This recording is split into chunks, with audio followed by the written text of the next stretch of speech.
bowed just because he was the dragon reborn, and perhaps they thought so too. But she had seen men like Gareth Bryn, the captain commander of her mother's guards, who could have dominated a room in rags, with no title and no one knowing their name. Rand might not know it, but he was such a man. He had not been when she first saw him, but he was now. She pulled the door shut behind her. The Aiel around the entrance glanced at her, and the captain commanding the ring of defenders in the middle of the anteroom stared uneasily, but she barely noticed them. It was done. Or at least it was begun. 4 days she had before Joya and Amiko were put on that ship. 4 days at most to twine herself so firmly into Rand's thoughts that he had no room for Berylane. Or if not that, firmly enough that she stayed inside his head until she had the chance to do more. She had never thought she might do a thing like this, stalk a man like a huntress stalking a wild boar. The butterflies were still gambolling in her stomach. At least she had not let him see how nervous she was, and it occurred to her that she had not once thought of what her mother would say. With that, the flutterings vanished. She did not care what her mother said. Morghese had to accept her daughter as a woman. That was all there was to it. The Aiel bowed as she moved away, and she acknowledged them with a gracious nod that would have done Morghese proud. Even the Tyran captain looked at her as if he could see her new serenity. She did not think she would be troubled by butterflies again. For the Black Oddjob, perhaps, but not for Rand. Ignoring the High Lords in their anxious semicircle, Rand watched the door close behind Elaine with wonder in his eyes. Dreams coming true, even only this much, made him uneasy. A swim in the waterwood was one thing, but he would never have believed a dream where she came to him like this. She had been so cool and collected while he was tripping over his own tongue. And Egwene, giving his own thoughts back to him, and only concerned she might hurt him. Why was it women could go to pieces or fly into a rage at the smallest thing, yet never flicker an eyelash at what left you gaping? "My Lord Dragon," Sunaman murmured even more diffidently than usual.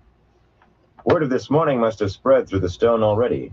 That first lot had nearly run on their way out, and it was doubtful Torian would show his face or his filthy suggestions anywhere Rand was.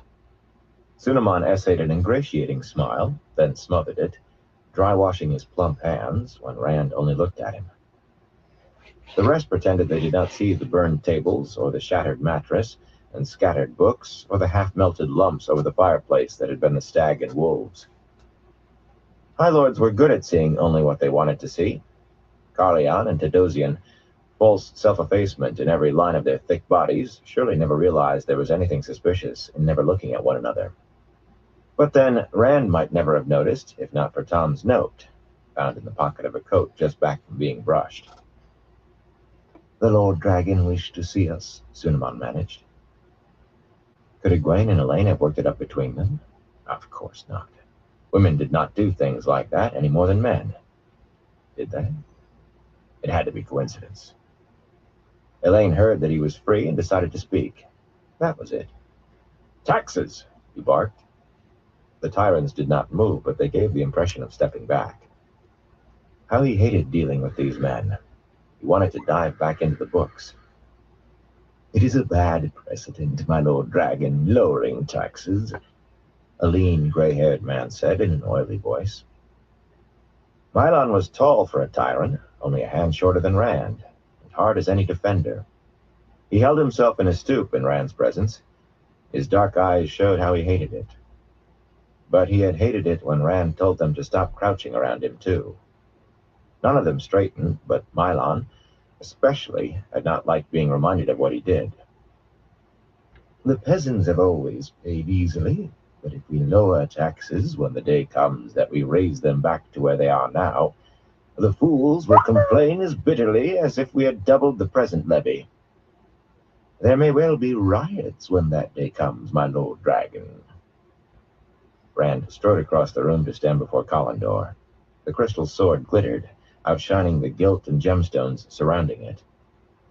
A reminder of who he was, of the power he could wield. Egwene.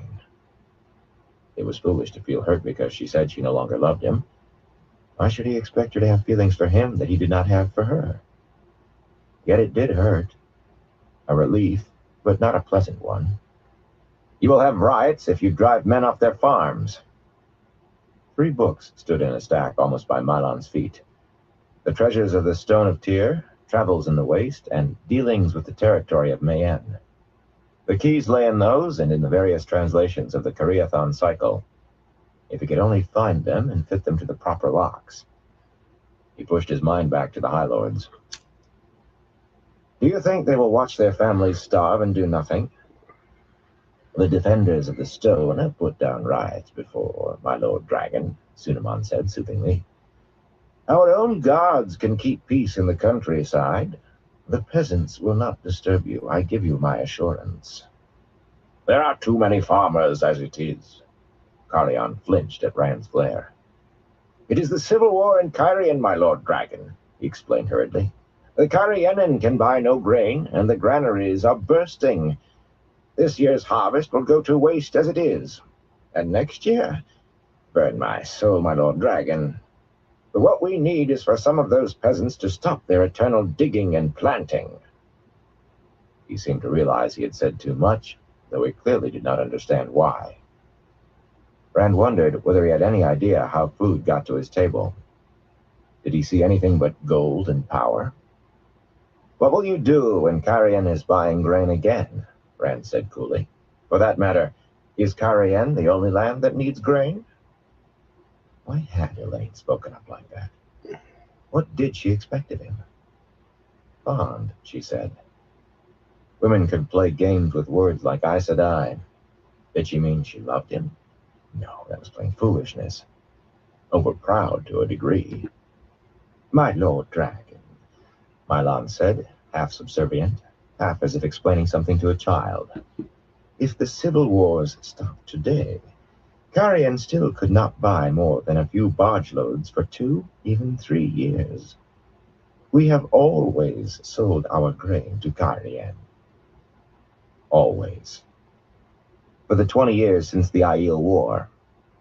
They were so bound up in what they had always done that they could not see what was so simple, or would not see it. When the cabbages sprouted like weeds around Emmons Field, it was a near certainty that bad rain or white worm had struck Devon Ride or Watch Hill.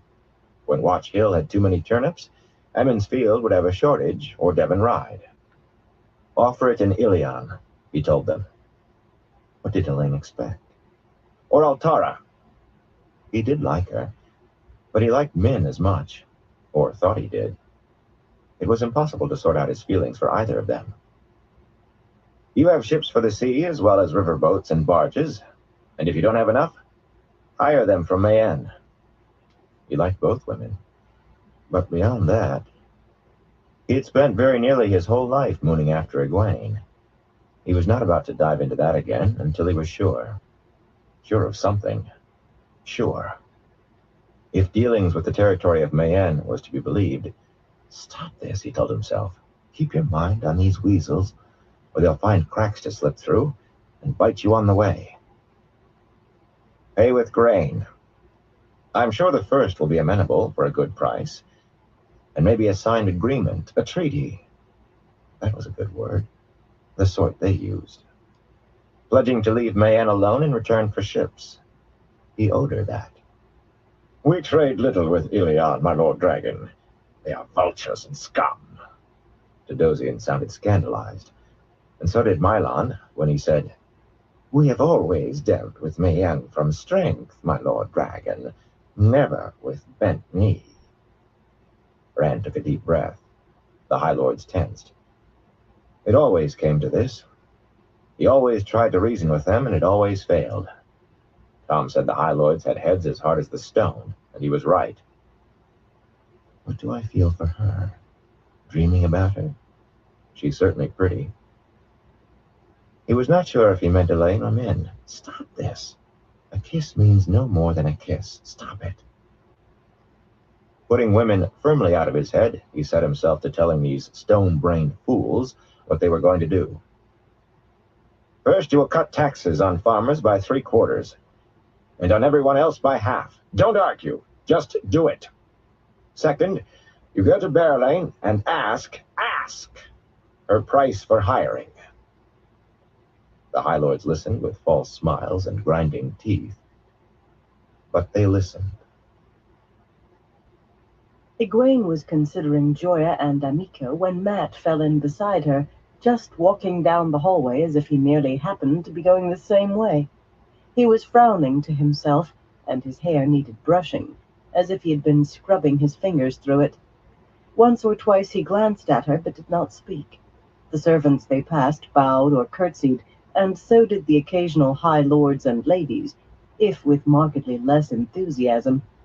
Matt's lip-curling stares at the nobles would have brought trouble if she had not been there, friend of the Lord Dragon or not.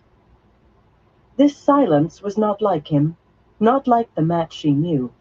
Except for his fine red coat, wrinkled as if he had slept in it, he seemed no different than the old Matt.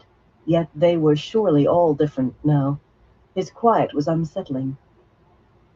"Is last night troubling you?" she asked at last. He missed a step. "You know about that? Well, you would, wouldn't you? Doesn't bother me. Wasn't much to it. Over and done with now, anyway." She pretended to believe him.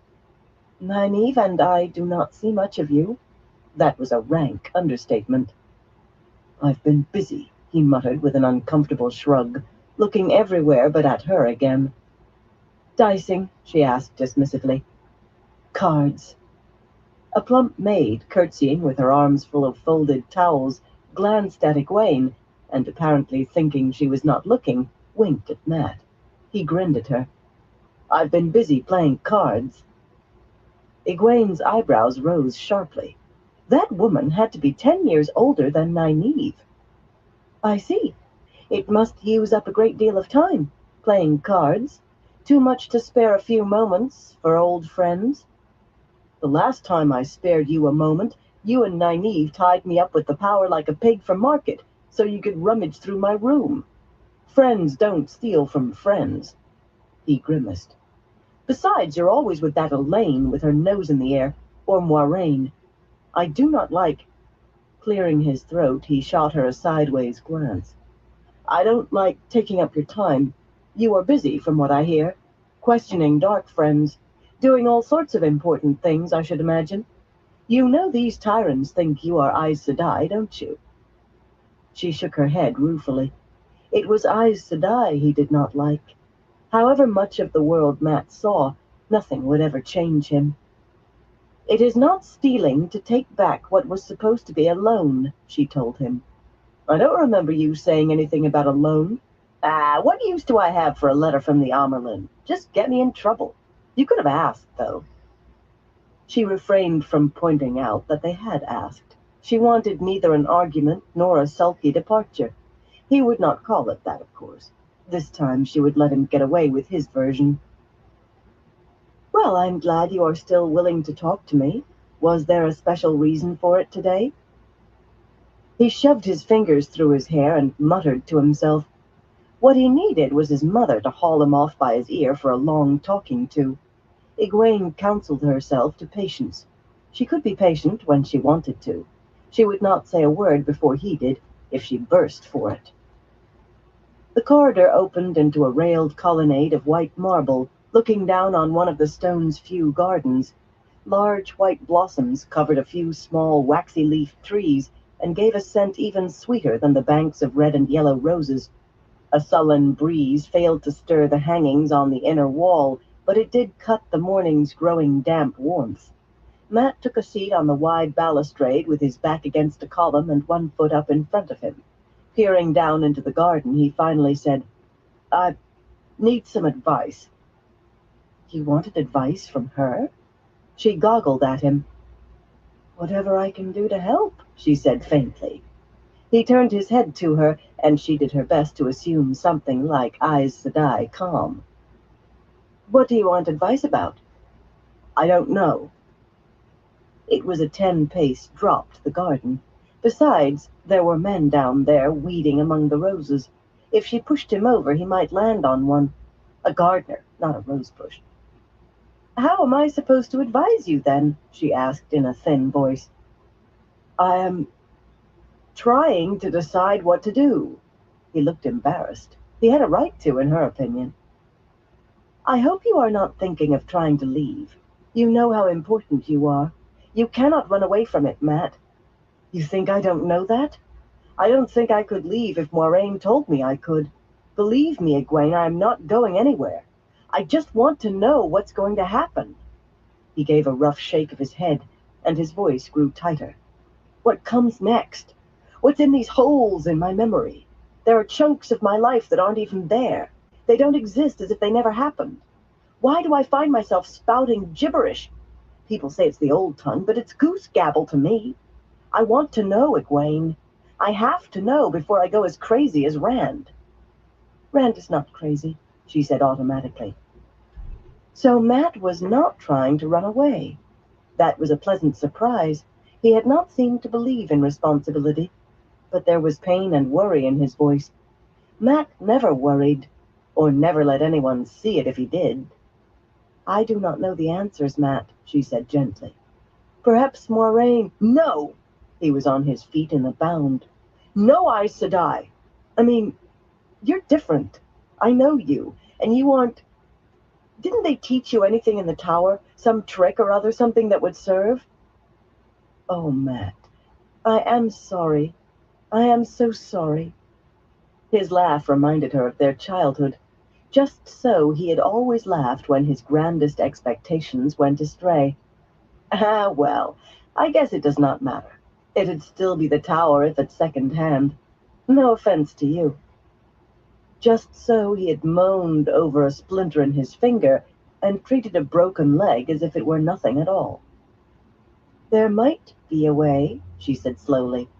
If Moiraine says it is all right, she might. Moiraine? Haven't you heard a word I said? The last thing I want is Moiraine meddling. What way? Matt had always been rash, but he wanted no more than she did to know. If only he showed a little sense and caution for once. A passing Tyran noblewoman with dark braids coiled about her head, shoulders bare above yellow linen, bent her knee slightly, looking at them with no expression. She walked on quickly, with a stiff back. Egwene watched her until she was well beyond earshot and they were alone. Unless the gardeners 30 feet below counted. Matt was staring at her expectantly. In the end, she told him of the Terangrial, the twisted doorway that held answers on its other side. It was the dangers, she emphasized, the consequences of foolish questions, or those touching the shadow, the dangers even Aes Sedai might not know. She was more than flattered that he had come to her, but he had to show a little sense. You must remember this, Matt. Frivolous questions can get you killed, so if you do use it, you will have to be serious for a change. And you mustn't ask any questions that touch the shadow.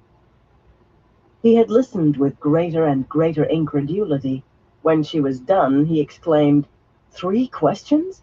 You go in like Billy, I suppose, spend a night and come out 10 years later with a purse that's always full of gold and a... For once in your life, Matrim Coffin, she snapped, do not talk like a fool. You know very well Terangrial are not stories. It's the dangers you have to be aware of. Maybe the answers you seek are inside this one, but you must not try it before Moiraine says you can. You must promise me on that, or I promise you I will take you to her like a trout on a string. You know I can. He gave a loud snort. I'd be a fool if I did try it, no matter what Moiraine says. Walk into a bloody Terangrial? It's less I want to do with the bloody power, not more. You can blot it right out of your mind. It is the only chance I know, Matt. Not for me, it isn't, he said firmly. No chance at all is better than that. Despite his tone, she wanted to put an arm around him. Only he would likely make some joke at her expense and try to goose her. He had been incorrigible from the day he was born. But he had come to her for help. I'm sorry, Matt. What will you do? Oh, play cards, I suppose. If anyone will play with me. Play stones with Tom, dice in the taverns. I can still go as far as the city, at least. His gaze strayed toward a passing maidservant, a slender, dark-eyed girl, near his own age. I'll find something to take up time. Her hand itched to slap him, but instead she said cautiously, Matt, you really aren't thinking of leaving, are you? Would you tell Moiraine if I was? He put up his hands to forestall her. Well, there's no need. I told you I wouldn't. I'll not pretend I'd not like to, but I won't. Is that good enough for you? A pensive frown crept onto his face. Egwene, do you ever wish you were back home? That none of this had ever happened? It was a startling question, coming from him, but she knew her answer. No. Even with everything. No. Do you? I would be a fool then, wouldn't I? He laughed. It's cities I like, and this one will do for now. This one will do. Egwene, you won't tell Moiraine about this, will you? About me asking for advice and all? Why shouldn't I? She asked suspiciously. He was mad, after all. He gave an embarrassed hitch of his shoulders. I've been keeping wider of her than I have of... Anyway, I've been staying clear, especially when she wants to root around in my head. She might think I'm weakening. You won't tell her, will you? I won't, she said. If you promise me you will not go near that ter'angreal without asking her permission. I shouldn't even have told you about it. I promise, he grinned. I won't go near that thing unless my life depends upon it. I swear, he finished with mock solemnity. Egwene shook her head. However much everything else changed, Matt just never would. Chapter 9. Decisions. 3 days passed with heat and damp that seemed to sap even the Tyrant's strength. The city slowed to a lethargic walk, the stone to a crawl. Servants worked nearly in their sleep, and the Majira tore her coiled braids in frustration. But even she could not find the energy to rap knuckles or flick ears with a hard finger. Defenders of the stone slumped at their posts like half-melted candles, and the officers showed more interest in chilled wine than in making their rounds. The High Lords kept largely to their apartments, sleeping through the hottest part of the day, and a few left the stone entirely, for the relative cool of estates far to the east, on the slopes of the spine of the world. Oddly, only the Outlanders, who felt the heat worst of all, pushed on with their lives as hard as ever, if not harder. For them, the heavy heat did not weigh nearly as much as did the hours rushing by. Matt quickly discovered that he had been right about the young lords who saw the playing cards try to kill him. Not only did they avoid him, they spread the word among their friends, often garbled. No one in the stone who had 2 pieces of silver in hand would say more than hasty excuses while backing away. The rumors spread beyond the lordlings. More than one serving woman who had enjoyed a cuddle now declined too, and 2 said uneasily that they had heard it was dangerous to be alone with him. Perrin appeared all wrapped up in his own worries, and Tom seemed to vanish by sleight of hand. Matt had no idea what occupied the Gleeman, but he was seldom to be found, day or night. Moiraine, the one person Matt wished would ignore him, instead seemed to be there whenever he turned around. She was just passing by or crossing the corridor in the distance, but her eyes met his every last time, looking as if she knew what he was thinking and what he wanted, knew how she was going to make him do exactly what she wanted instead. None of it made any difference in one respect. He still managed to find excuses to put off leaving for another day. As he saw it, he had not promised Egwene he would stay, but he did. Once, he carried a lamp down into the belly of the stone to the so-called Great Holding, as far as the dry-rotted door at the far end of the narrow hallway. A few minutes of peering into the shadowy interior at dim shapes covered with dusty canvas, roughly stacked crates and barrels, their flat ends used as shelves for jumbles of figurines and carvings and peculiar things of crystal and glass and metal. A few minutes of that, and he hurried away muttering, I'd have to be the biggest bloody fool in the whole bloody world. Nothing kept him from going into the city, though, and there was no chance at all meeting Moiraine in the dockside taverns of the Mola, the port district, or the inns in the Chalm, where the warehouses were, dimly lit, cramped, often dirty, places of cheap wine, bad ale, occasional fights, and unending dice games.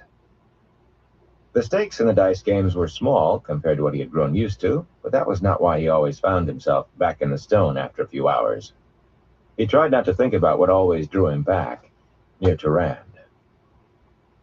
Perrin sometimes saw Matt in the waterfront taverns, drinking too much cheap wine, dicing as if he did not care whether he won or lost, once flashing a knife when a burly shipman pressed him on how often he did win.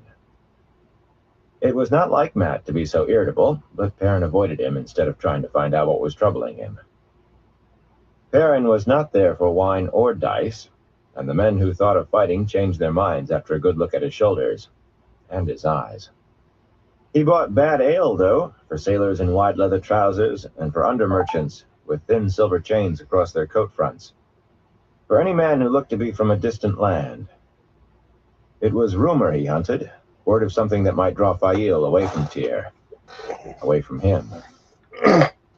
He was sure if he found an adventure for her, something that smacked of a chance at putting her name in the stories, she would go. She pretended to understand why he had to stay, but occasionally she still hinted that she wanted to leave and hoped he would go with her. He was certain the right bait would pull her, without him. Most rumors she would know for outdated twistings of the truth, just as he did. The war that burned along the Arath Ocean was said to be the work of a people no one had ever heard of before, called the Sawchin or something like it. He heard many variations from many tellers, a strange folk who might be Arthur Hawkwing's army's come back after 1,000 years. One fellow, a Tarabonner, in a round red hat and a mustache as thick as a bull's horns, solemnly informed him that Hawkwing himself led these people, his legendary sword Justice in hand. There were rumors that the fabled Horn of Valir, meant to call dead heroes from the grave to fight in the last battle, had been found. In Gildan, riots had broken out all over the country. Ilion was suffering from outbreaks of massive madness. In Cairien, famine was slowing the killing. Someplace in the borderlands, Trolloc raids were on the increase. Perrin could not send Fail into any of that, not even to get her away from Tyr. Reports of trouble in Saldaia seemed promising. Her own home must be attractive to her, and he had heard that Mazrim Taim, the false dragon, was safely in Aes Sedai hands. But no one knew what sort of trouble. Making something up would do no good. Whatever he found, she would surely ask her own questions before chasing after it. Besides, any turmoil in Saldaia might easily be as bad as the other things he heard. He could not tell her where he was spending his time, either, because she would inevitably ask why. She knew he was not Matt, to enjoy lolling about taverns. He had never been good at lying, so he put her off as best he could, and she began to give him long, silent, slanted looks. All he could do was redouble his efforts to find a tale to lure her away. He had to send her away from him before he got her killed. He had to. Egwene and Nynaeve spent more hours with Joya and Amico to no avail. Their stories never wavered. Over Nynaeve's protests, Egwene even tried telling each of them what the other had said, to see if anything joggled loose. Amico stared at them, whining that she had never heard any such plan. But it might be true, she added. It might. She sweated with eagerness to please. Joya coolly told them to go to Tanchico if they wished. "It is an uncomfortable city now, I hear," she said smoothly, raven eyes glittering. "The king holds little more than the city itself, and I understand the Panarch has ceased keeping civil order. Strong arms and quick knives rule Tanchico, but go, if it pleases you." No word came from Tar Valon, nothing to say if the Amerlin was dealing with the possible threat to free Mazrim time. There had been plenty of time for a message to come, by quick riverboat or a man changing horses, since Moiraine had sent the pigeons, provided she had sent them. Egwene and Nynaeve argued about that. Nynaeve admitted the Aes Sedai could not lie, but she tried to find some twist in Moiraine's words. Moiraine did not seem to fret over the lack of response from the Amerlin, though it was hard to tell through her crystal calm. Egwene did fret over it, and over whether Tanchico was a false trail or a real one or a trap. The Stone's library held books about Tarabon and Tanchico, but those she read until her eyes ached. she found no clue to anything dangerous to Rand. Heat and worry did nothing for her temper. She was sometimes as snappish as Nynaeve. Some things were going well, of course. Matt was still in the stone. Obviously, he really was growing up and learning about responsibility. She regretted failing him, but she was not certain any woman in the tower could have done more.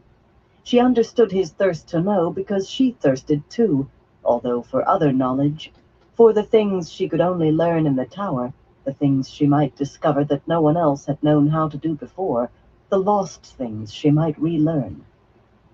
Avienda began to visit with Egwene, apparently of her own choice. If the woman was wary at first, well, she was Aiel after all, and she did think Egwene was full Aes Sedai. Still, her company was enjoyable, although Egwene sometimes thought she saw unasked questions in her eyes. If Avienda kept her reserve, it soon became apparent that she had a quick wit, and a sense of humor akin to Egwene's. They sometimes ended up giggling together like girls. Aiel ways were nothing Egwene was used to, though, such as Avienda's discomfort at sitting in a chair, and her shock at finding Egwene in her bath, a silver-plated tub the Majira had had brought up. Not shock at walking in on her naked. In fact, when she saw that Egwene was uncomfortable, she peeled off her own clothes and sat down on the floor to talk. But at seeing Egwene sitting chest-deep in water, it was dirtying so much water that made her eyes pop. For another thing, Avienda refused to understand why she and Elaine had not done something drastic to Berelaine, since they wanted her out of the way. It was all but forbidden for a warrior to kill a woman not wed to the spear. But since neither Elaine nor Berelaine were maidens of the spear, it was apparently quite all right, in Avienda's view, for Elaine to challenge the first of Mayenne to fight with knives, or failing that, with fists and feet. Knives were best, as she saw it. Berelaine looked the sort of woman who could be beaten several times without giving up. Best simply to challenge and kill her. Or Egwene could do it for her, as friend and near sister. Even with that, it was a pleasure to have someone to talk and laugh with. Elaine was occupied most of the time, of course, Right and back, everyone. Nynaeve, seeming to feel the rush of time as keenly as Egwene, gave her free moments over to moonlit walks on the battlements with Lan, and to preparing foods the warder liked with her own hands, not to mention curses that sometimes drove the cooks from the kitchen. Nynaeve did not know very much about cooking. If not for Avienda, Egwene was not sure what she would have done in the muggy hours between questionings of the Dark Friends, sweated undoubtedly, and worried that she might have to do something that gave her nightmares thinking of it. By agreement, Elaine was never present at those questionings. One more set of ears listening would make no difference. Instead, whenever Rand had a moment to spare, the daughter heir just happened to be close by, to talk, or simply walk holding his arm, even if it was only from a meeting with some high lords to a room where others waited, or to a lightning inspection of the defenders' quarters. She became quite good at finding secluded corners where the two of them could pause, alone. Of course, he always had Aiel trailing after him, but she soon cared as little for what they thought as for what her mother would. She even entered a sort of conspiracy with the Maidens of the Spear. They seemed to know every hidden nook in the stone, and they let her know whenever Rand was alone. They seemed to think the game great sport. The surprise was that he asked her about the governing of nations, and listened to what she said. That she wished her mother could see. More than once Morghese had laughed, half despairingly, and told her she had to learn to concentrate. Which crafts to protect and how, and which not and why, might be dry decisions, but as important as how to care for the sick. It might be fun to guide a stubborn lord or merchant into doing what he did not want to while thinking it was his own idea. It might be warming to feed the hungry. But if the hungry were to be fed, it was necessary to decide how many clerks and drivers and wagons were needed. Others might arrange it, but then you would never know until it was too late whether they had made a mistake. He listened to her and often took her advice. She thought she could have loved him for those two things alone. Berelaine was not setting foot outside her chambers. Rand had begun smiling as soon as he saw her. Nothing could be finer about the world. unless the days could stop passing.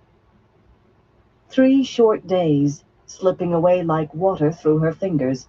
Joya and Amica would be sent north, and the reason for staying in Tyr would vanish. It would be time for her and Egwene and Nynaeve to leave too. She would go when that time came. She had never considered not. Knowing that made her proud of behaving like a woman, not a girl. Knowing it made her want to cry. And Rand? He met with High Lords in his chambers and issued orders. He startled them by appearing at secret gatherings of 3 or 4 that Tom had ferreted out, just to reiterate some point from his last commands. They smiled and bowed and sweated and wondered how much he knew. A use had to be found for their energy before one of them decided that if Rand could not be manipulated, he must be killed. Whatever it took to divert them, he would not start a war. If he had to confront Samael, so be it. But he would not start a war. Forming a plan of action occupied most of his time, not given over to hounding the High Lords.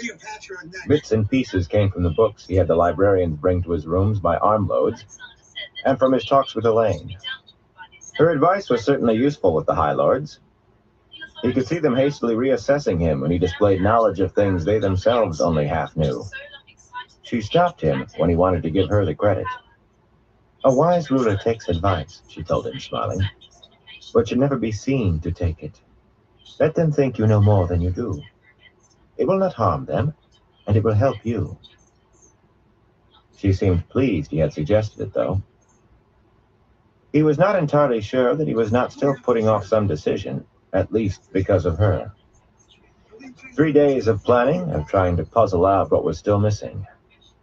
Something was. He could not react to the Forsaken. He had to make them react to him.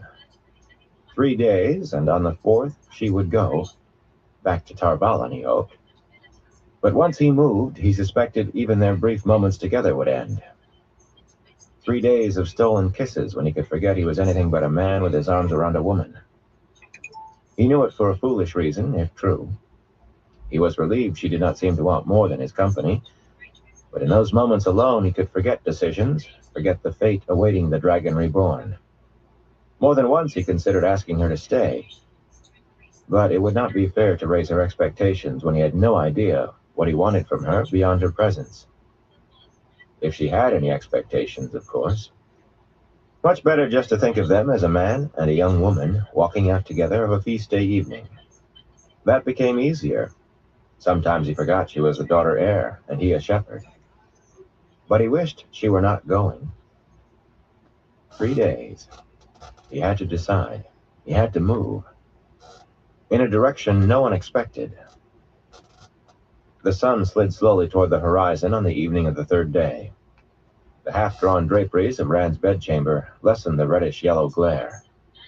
Collindor glittered on its ornate stand like the purest crystal. Rand stared at Mylon and Sunamon, then tossed the thick bundle of large vellum sheets at them. A treaty all neatly scribed, lacking only signatures and seals. It hit Mylon in the chest, and he caught it by reflex. He bowed as if honored, but his tight smile revealed clenched teeth.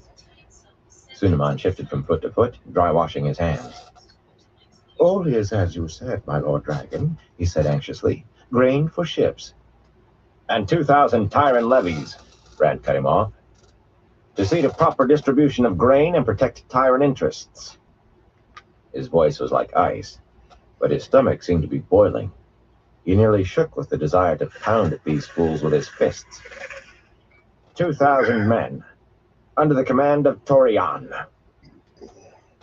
The High Lord Torian has an interest in affairs with Mayenne, my Lord Dragon, Mylon said smoothly. He has an interest in forcing his attentions on a woman who won't look at him, Rand shouted. Grain for ships, I said. No soldiers, and certainly no bloody Torian. Have you even spoken to Berlane? They blinked at him, as if they did not understand the words. It was too much. He snatched at Saidin. The vellum in Mylon's arms erupted into flame. With a yell, Mylon hurled the fiery bundle into the bare fireplace and hurriedly brushed its sparks and scorch marks on his red silk coat. I'll be right back. Sunaman stared at the burning sheets, which were crackling and turning black, with his mouth hanging open. "You will go to Berlin," he told them, surprised at how calm his voice was. "By tomorrow midday you will have offered her the treaty I want, or by sunset tomorrow I'll hang both of you. If I have to hang high lords every day, 2 by 2, I will. I will send every last one of you to the gallows if you won't obey me. Now get out of my sight." The quiet tone seemed to affect them more than his shouting had. Even Mylon looked uneasy as they backed away, bowing at every other step, murmuring protestations of undying loyalty and everlasting obedience. It sickened him. "Get out!" he roared. And they abandoned dignity, almost fighting with one another, to pull the doors open. They ran.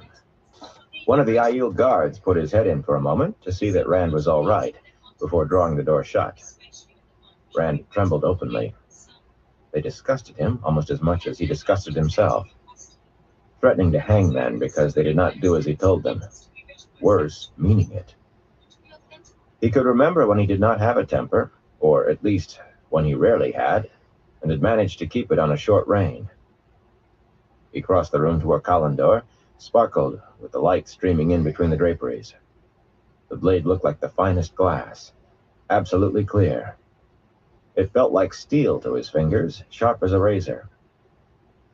He had come close to reaching for it to deal with Mylon and Sunaman. Whether to use it as a sword or for its real purpose, he did not know. Either possibility horrified him. "I'm not mad yet, only angry. Like, so angry. Tomorrow. The Dark Friends will be put on a ship tomorrow. Elaine will be leaving. And Egwene and Nynaeve, of course. Back to Tarvalon, he prayed. Black Aja or no Black Aja, the White Tower had to be as safe a place as there was now. Tomorrow. No more excuses to put off what he had to do.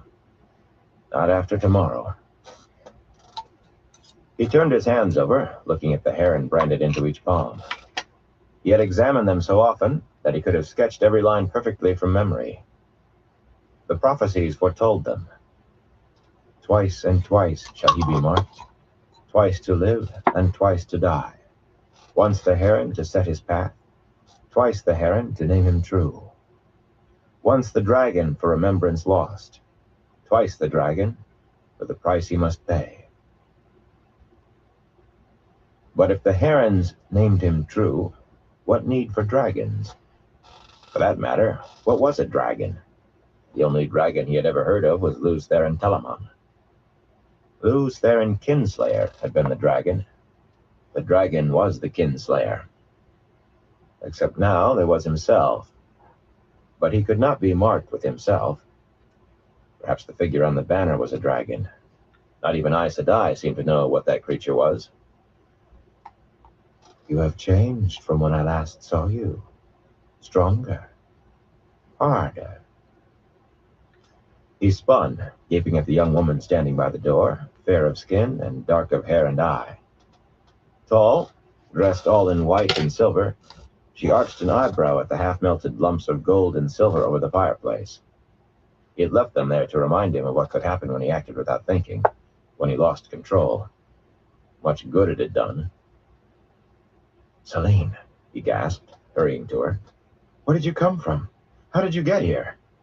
I thought you must still be in Cairhien, or—" Looking down at her, he did not want to say he feared she might be dead, or a starving refugee. A woven silver belt glittered around her narrow waist. Silver combs, worked with stars and crescent moons, shone in hair that fell to her shoulders like waterfalls of night.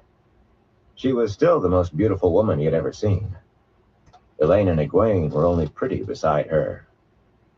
For some reason, though, she did not affect him the way she had. Perhaps it was the long months since he had last seen her, in a Cairhien not yet racked by civil war. "I go where I wish to be." She frowned at his face. "You have been marked, but no matter. You were mine, and you are mine. Any other is no more than a caretaker whose time has passed. I will lay claim to what is mine openly now." He stared at her. "Marked? Did she mean his hands? And what did she mean he was hers? Celine, he said gently, we had pleasant days together, and hard days. I'll never forget your courage or your help. But there was never more between us than companionship. We traveled together, but that was the end of it. You will stay here in the stone, in the best apartments, and when peace returns to Carrion, I will see that your estates there are returned to you, if I can. You have been marked, she smiled wryly. Estates in Carrion. I may have had estates in those lands once. The land has changed so much that nothing is as it was. Celine is only a name I sometimes use, Luz Theron. The name I made my own is Lanfear. Rand barked a shallow laugh. A poor joke, Celine. I'd as soon make jest about the Dark One as one of the Forsaken. And my name is Rand. We call ourselves the Chosen, she said calmly. Chosen to rule the world forever. We will live forever. You can also. He frowned at her worriedly. She actually thought she was. Her travails in reaching Tyr must have unhinged her. But she did not look mad. She was calm, cool, certain. Without thinking, he found himself reaching for Saidin. He reached for it, and struck a wall he could not see or feel, except that it kept him from the source. You can't be, she smiled. Light, he breathed. You are one of them. Slowly, he backed away. If he reached Kalendor, at least he would have a weapon. Perhaps it could not work as an Angreal, but it would do for a sword. Would he use a sword against a woman? Against Celine? No, against Lanfear. Against one of the Forsaken. His back came up hard against something, and he looked around to see what it was. There was nothing there. A wall of nothing with his back up against it. Kalendor glittered not 3 paces away, on the other side. He thumped a fist against the barrier in frustration. It was as unyielding as rock. I cannot trust you fully, Luz Theron. Not yet. She came closer, and he considered simply seizing her. He was bigger and stronger by far, and blocked as he was, she could wrap him up with the power like a kitten tangled in a ball of string. Not with that, she added, grimacing at Kalendor. There are only 2 more powerful that a man can use. One at least I know still exists. No, Luz Theron. I will not trust you yet with that. Stop calling me that, he growled. My name is Rand. Rand Althor. You are Luz Theron Telamon. Oh, physically, nothing is the same except your height. I would know who was behind those eyes, even if I'd found you in your cradle. She laughed suddenly. How much easier everything would be if I had found you then. If I had been free to. Laughter faded into an angry stare. Do you wish to see my true appearance? You can't remember that either, can you? He tried to say no, but his tongue would not work. Once he had seen 2 of the Forsaken together, Agenor and Balthamo. The first 2 loosed after 3,000 years, trapped just beneath the seal in the Dark One's prison. The one had been more withered than anything could be and still lived. The other hid his face behind a mask. Hid every bit of his flesh as though he could not bear to see it or have it seen. The air rippled around Lanfear, and she changed. She was older than he, certainly. But older was not the right word. More mature.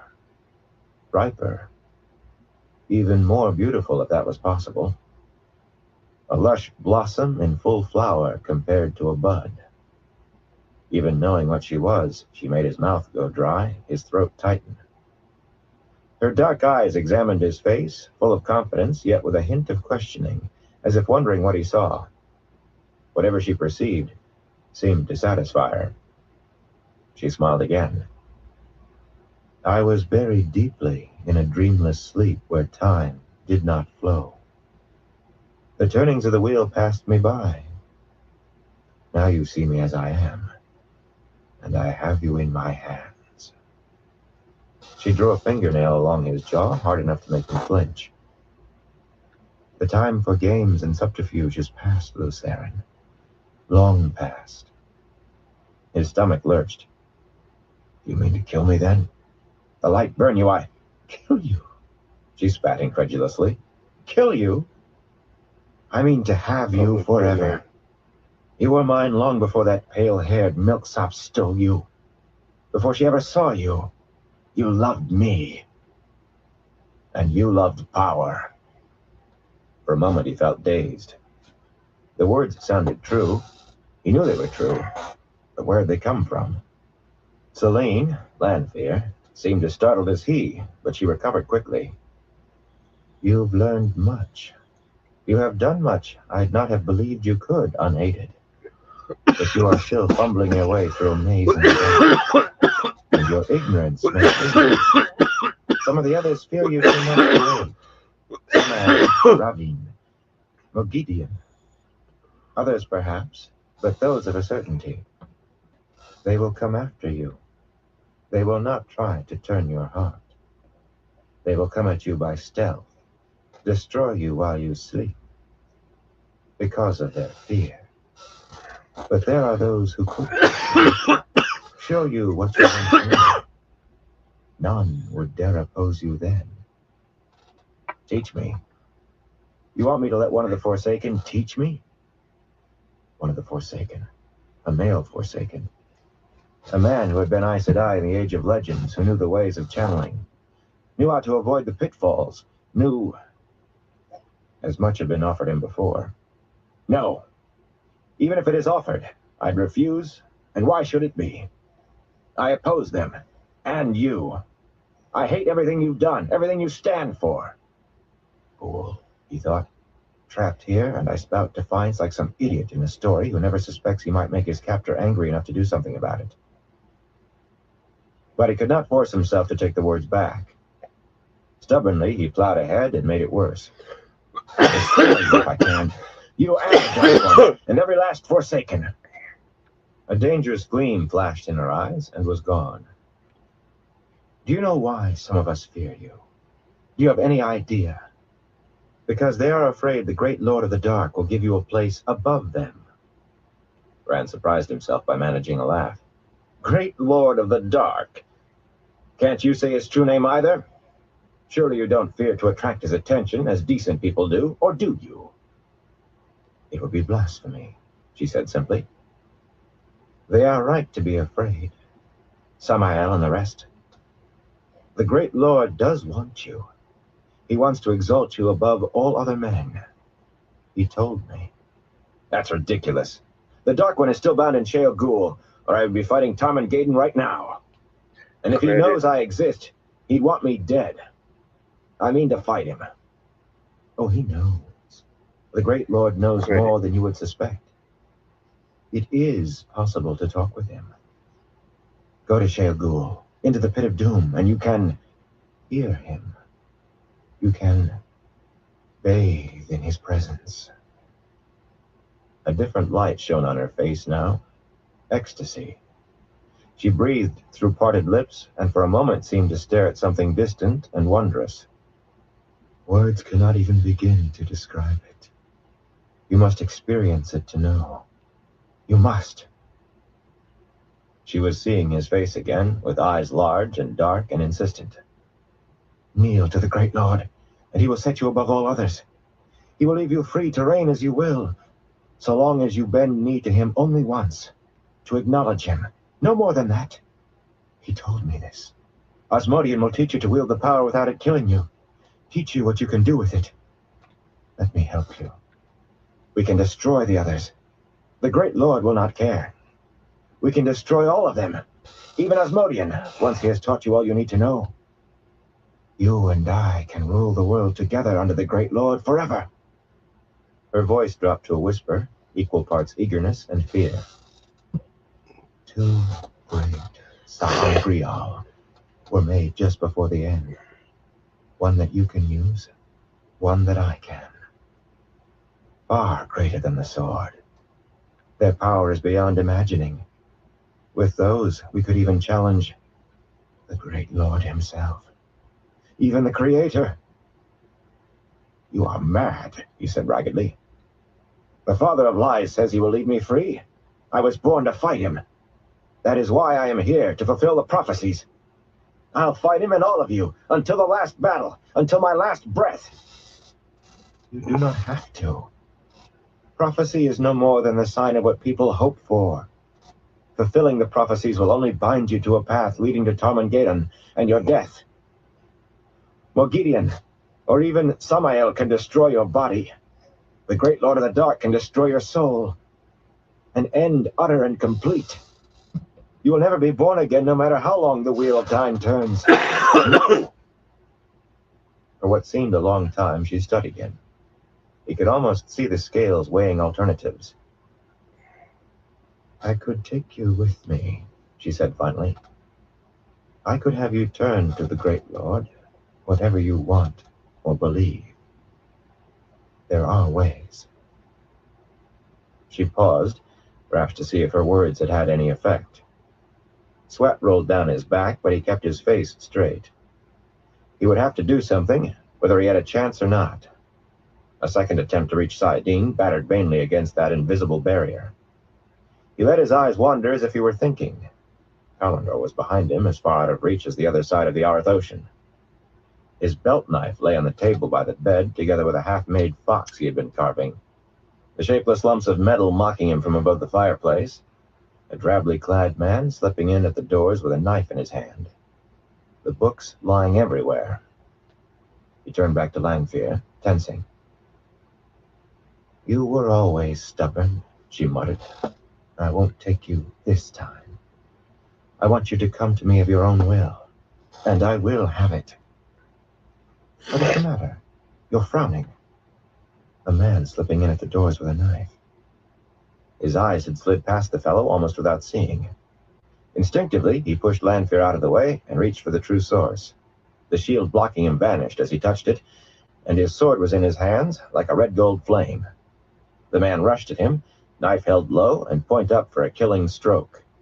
Even then it was difficult to keep his eyes on the fellow, but Rand pivoted smoothly, and the wind blows over the wall, took out his hand holding the knife, and finished by driving through his assailant's heart. For an instant he stared into dull eyes, lifeless while that heart still pumped, then pulled his blade free. A gray man. Rand took what felt like his first breath in hours. The corpse at his feet was messy, bleeding onto the scroll-worked carpet, but there was no difficulty in fixing an eye on him now. It was always that way with the Shadow's assassins. When they were noticed, it was usually too late. This makes no sense. You could have killed me easily. Why distract me for a gray man to sneak up on me? Lanfear was watching him warily. I make no use of the soulless. I told you there are differences among the chosen. It seems I was a day late in my judgment, but there is still time for you to come with me, to learn, to live. That sword, she all but sneered. You do not do the 10th part of what you can. Come with me and learn. Or do you mean to try to kill me now? I loosed you to defend yourself. Her voice, her stance, said she expected an attack, or at the very least was ready to counter it. But that was not what stopped him, any more than her loosing the bonds in the first place. She was one of the Forsaken. She had served evil so long, she made a black sister look like a newborn babe. Yet he saw a woman. He called himself all kinds of fool, but he could not do it. Maybe if she tried to kill him. Maybe. But all she did was stand there, watching, waiting. No doubt ready to do things with a power he did not even know were possible if he attempted to hold her. He had managed to block Elaine and Egwene, but that had been one of those things he did without thinking, the way of it buried somewhere in his head. He could only remember that he had done it, not how. At least he had a firm grip on Saidin. She would not surprise him that way again. The stomach-wrenching taint was nothing. Saidin was life, perhaps in more ways than one. A sudden thought boiled up in his head like a hot spring. The Aiel. Even a gray man should have found it impossible to sneak through doors watched by half a dozen Aiel. "What did you do to them?" His voice grated as he backed toward the doors, keeping his eyes on her. If she used the power, maybe he would have some warning. "What did you do to the Aiel outside?" "Nothing," she replied coolly. "Do not go out there. This may be only a testing to see how vulnerable you are, but even a testing may kill you if you are a fool." He flung open the left-hand door onto a scene of madness. Chapter 10. The Stone Stands. Dead Aielmen lay at Rand's feet, tangled with the bodies of 3 very ordinary men in very ordinary coats and breeches. Ordinary-looking men, except that 6 Aiel, the entire guard, had been slain. Some obviously before they knew what was happening, and each of those ordinary men had at least 2 Aiel spears through him. That was not the half of it, though. As soon as he pulled the door open, a roar of battle had washed over him. Shouting, howling, steel clashing on steel among the redstone columns. The defenders in the anteroom were fighting for their lives beneath the gilded lamps, against bulky, black-mailed shapes head and shoulders taller than they, shapes like huge men, but with heads and faces distorted by horns or feathers, by muzzle or beak where mouth and nose should be. Trollocs. They strode on paws or hooves as often as on booted feet, cutting men down with oddly spiked axes and hooked spears and scythe-like swords that curved the wrong way. And with them, a Myrddraal, like a sleek-moving man with maggot-white skin in black armor, like death made bloodless flesh. Somewhere in the stone an alarm gong sounded, then stopped with lethal suddenness. Another took it up, and another, in brazen tolls. The defenders fought, and they still outnumbered the Trollocs, but there were more men down than Trollocs. Even as Rand's eyes found them, the Myrddraal tore off half the tyrant captain's face with one bare hand, while the other drove a dead black blade through a defender's throat, slipping defenders' spear thrusts like a snake. The defenders faced what they had thought were only travelers' tales to frighten children. Their nerve was frayed to snapping. One man who had lost his rimmed helmet threw down his spear and tried to flee, only to have his head split like a melon by a Trolloc's massive axe. Yet another man looked at the Myrddraal and fled screaming. The Myrddraal darted sinuously to intercept. In a moment, the humans would all be running. "Fade!" Rand shouted. "Try me, Fade!" The Myrddraal stopped as if it had never moved, its pale, eyeless face turning to him.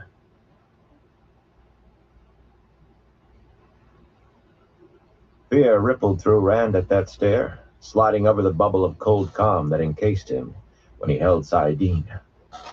In the Borderlands, they say, the look of the iris is fear. Once he had believed Fades rode shadows like horses and disappeared when they turned sideways. Those old beliefs were not so very far wrong. The Myrddraal flowed toward him, and Rand leaped the dead men in front of the doorway to meet it, his boots skidding on bloody black marble as he landed. "Rally to the stone!" he shouted as he leaped. "The stone stands!" Those were the battle cries he had heard on the night the stone had not stood. He thought he heard a vexed shout of "Fool!" from the room he had left, but he had no time for Lanfear, or what she might do. That skid very nearly cost him his life. His red-gold blade barely turned the Myrddraal's black one as he fought for balance. "Rally to the stone! The stone stands!" He had to keep the defenders together or face the Myrddraal and 20 Trollocs alone. "The stone stands! The stone stands!" He heard someone echo him, then another. "The stone stands!" The Fade moved as fluidly as a serpent, the snake-like illusion heightened by the overlapping plates of black armor down its chest. Yet not even a black lance ever struck so quickly. For a time it was all Rand could do to keep its blade from his own unarmored flesh. That black metal could make wounds that festered, almost as hard to heal as the one that ached in his side now. Each time dark steel forged in Thakandar, below the slopes of Shale Ghul, met red gold power-wrought blade, light flashed like sheet lightning in the room, a sharp bluish white that hurt the eyes. "You will die this time," the Myrddraal rasped at him in a voice like the crumbling of dead leaves. I will give your flesh to the Trollocs and take your women for my own. Rand fought as coldly as he ever had, and as desperately. The Fade knew the use of a sword. Then an instant came when he could strike a blow squarely at the sword itself, not merely divert it. With a hiss as of ice falling on molten metal, the red-gold blade sheared through the black. His next blow took that eyeless head from its shoulders. The shock of hacking through bone shivered up his arms. Inky blood fountained from the stump of its neck. The thing did not fall, though. Thrashing blindly with its broken sword, the headless figure stumbled about, striking randomly at the air. As the Fade's head fell to roll across the floor, the remaining Trollocs fell too, shrieking, kicking, tearing at their heads with coarse-haired hands. It was a weakness of Myrddraal and Trollocs. Even Myrddraal did not trust Trollocs, so they often linked with them in some way Rand did not understand. It apparently ensured the Trollocs' loyalty, but those linked to Myrddraal did not survive its death long. The defenders still standing, fewer than 24, did not wait. In twos and threes, they stabbed each Trolloc repeatedly with their spears until it stopped moving. Some of them had the Myrddraal down, but it flailed wildly no matter how much they stabbed. As the Trollocs fell silent, a few surviving human wounded could be heard moaning, weeping. There were still more men littering the floor than shadow spawn. The black marble was slick with blood, almost invisible against the dark stone. "Leave it," Rand told the defenders trying to finish the Myrddraal. "It's dead already. Fades just don't want to admit they're dead." Lan had told him that, what seemed a long time ago. He'd had proof of it before this. "See to the injured." Peering at the headless, thrashing shape, its torso a tatter of gaping wounds, they shivered and moved back, muttering about lurks. That was what they called Fades in Tyr, in tales meant for children. Some began to hunt among the downed humans for any still alive, pulling aside those who could not stand, helping those who could to their feet. All too many were left where they lay. Hasty bandages ripped from a man's own bloody shirt were the only comfort that could be offered now. They did not look so pretty as they had, these tyrants. Their no longer gleaming breast and back plates bore dents and scuffs. Blood-soaked slashes marred once fine black and gold coats and breeches. Some had no helmets, and more than one leaned on his spear as if it were the only thing holding him on his feet. Perhaps it was. They breathed heavily, wild expressions on their faces, that blend of stark terror and blind numbness that afflicts men in battle. They stared at Rand uncertainly, fleeting, fearful stares, as if he might have called these creatures out of the blight himself. "Wipe those spear points," he told them. "A Fade's blood will etch steel like acid if it's left on long enough." Most moved slowly to obey, hesitantly using what was available, the coat sleeves of their own dead. The sounds of more fighting drifted through the corridors, distant shouts, the muted clash of metal. They had obeyed him twice. It was time to see if they would do more. Turning his back on them, he started across the anteroom, toward the sounds of battle. "Follow me," he ordered. He raised his fire-wrought blade to remind them of who he was, hoping the reminder did not bring a spear in his back. It had to be risked. "The stone stands! For the stone!" For a moment, his own hollow footsteps were the only sound in the columned chamber. Then boots began to follow. "For the stone!" a man shouted, and another, "For the stone and the Lord Dragon!" Others took it up. "For the stone and the Lord Dragon!" Quickening to a trot, Rand led his bloodied army of 23 deeper into the stone. Where was Lanfear, and what part had she played in this? He had little time for wondering. Dead men spotted the halls of the stone in pools of their own blood, one here, and farther on 2 or 3 more. Defenders, servants, Aiel. Women, too, linen-gowned noble and wool-clad servant alike struck down as they fled. Trollocs did not care whom they killed. They took pleasure in it. Myrddraal were worse. Half-men gloried in pain and death. A little deeper in, the stone of Tyr boiled. Knots of Trollocs rampaged through the halls, sometimes with a Myrddraal leading, sometimes alone, battling Aiel or defenders, cutting down the unarmed, hunting for more to kill. Rand led his small force at any shadow spawn they found, his sword slicing coarse flesh and black mail with equal ease. Only the Aiel faced a fade without flinching. The Aiel and Rand. He passed up Trollocs to reach fades. Sometimes the Myrddraal took a dozen or two Trollocs with it in dying, sometimes none. Some of his defenders fell and did not rise, but Aiel joined them, nearly doubling their number. Groups of men broke off in furious battles that drifted away in shouts and clattered like a forge gone mad.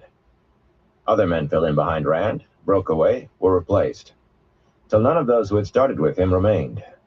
Sometimes he fought alone or ran down a hallway, empty save for himself and the dead, following the sounds of distant combat. Once, with two defenders, in a colonnade looking down into a long chamber with many doorways, he saw Moraine and Lan, surrounded by Trollocs. The Aes Sedai stood, head high like some storied queen of battles, and bestial shapes burst into flame around her, but only to be replaced by more, dashing in through this door or that, 6 or 8 at a time. Lan's sword accounted for those who escaped Moraine's fire. The warder had blood on both sides of his face, yet he flowed through the forms as coolly as if practicing before a mirror. Then a wolf-snouted Trolloc thrust a Tyrant spear toward Moraine's back. Lan whirled as though he had eyes in the back of his head, taking off the Trolloc's leg at the knee. The Trolloc fell, howling, yet still managed to thrust spear point at Lan, just as another clubbed the warder awkwardly with the flat of its axe, buckling his knees. Rand could do nothing, for at that moment 5 Trollocs fell upon him and his 2 companions, all snouts and boar's tusks and ram's horns, pushing the humans out of the colonnade by the sheer weight of their rush. 5 Trollocs should have been able to kill 3 men without much difficulty, except that one of the men was Rand, with a sword that treated their mail like cloth. One of the defenders died, and the other vanished, chasing after a wounded Trolloc, the lone survivor of the 5. When Rand hurried back to the colonnade, there was a smell of burned meat from the chamber below, and great burned bodies on its floor, but no sign of Moraine or Lan. That was the way of the contest for the stone, or the contest for Rand's life. Battles sprang up and drifted away from where they began, or died when one side fell.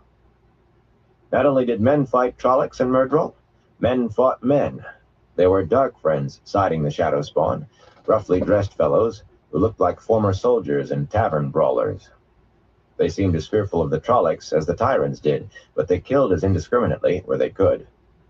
Twice Rand actually saw Trollocs battling Trollocs. He could only assume the Myrddraal had lost control of them and their bloodlust had taken over. If they wanted to slay each other, he left them to it. Then, alone once more and seeking, he trotted round a corner and right into 3 Trollocs, each twice as wide as he and nearly half again as tall. One of them, with an eagle's hooked beak thrusting out of an otherwise human face, was hacking an arm from the corpse of a Tyrant noblewoman, while the other 2 watched eagerly, licking their snouts. Trollocs ate anything so long as it was meat. It was an even chance whether he was more surprised or they were, but he was the first to recover. The one with the eagle's beak went down, mail and belly alike opened across. The sword form called Lizard in the Thorn Bush should have done for the other 2, but that first fallen Trolloc, thrashing still, half-kicked his foot out from under him, and he staggered, his blade only scoring a slice along his target's mail, right into the path of the second Trolloc as it fell, Wolf's muzzle snapping at nothing. It crushed him to the stone tiles beneath its bulk, trapping sword arm and sword alike. The one still standing raised its spiked axe, coming as close to a smile as a boar's snout and tusks would allow. Rand struggled to move, to breathe.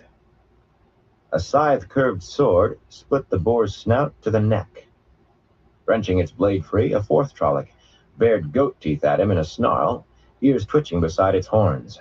Then it darted away, sharp hooves clicking on the floor tiles. Rand heaved himself out from under the dead weight of the Trolloc, half stunned. A Trolloc saved me. A Trolloc.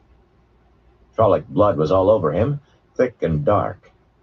Far down the hallway, in the opposite direction from where the goat-horned Trolloc had fled, blue-white flashed as 2 Myrddraal moved into view, fighting each other in an almost boneless blur of continuous motion.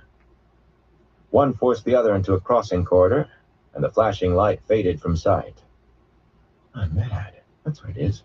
I am mad, and this is all some crazed dream. You risk everything, rushing about wildly with that sword. Rand turned to face Lanfear. She had put on the appearance of a girl again, no older than he, perhaps younger.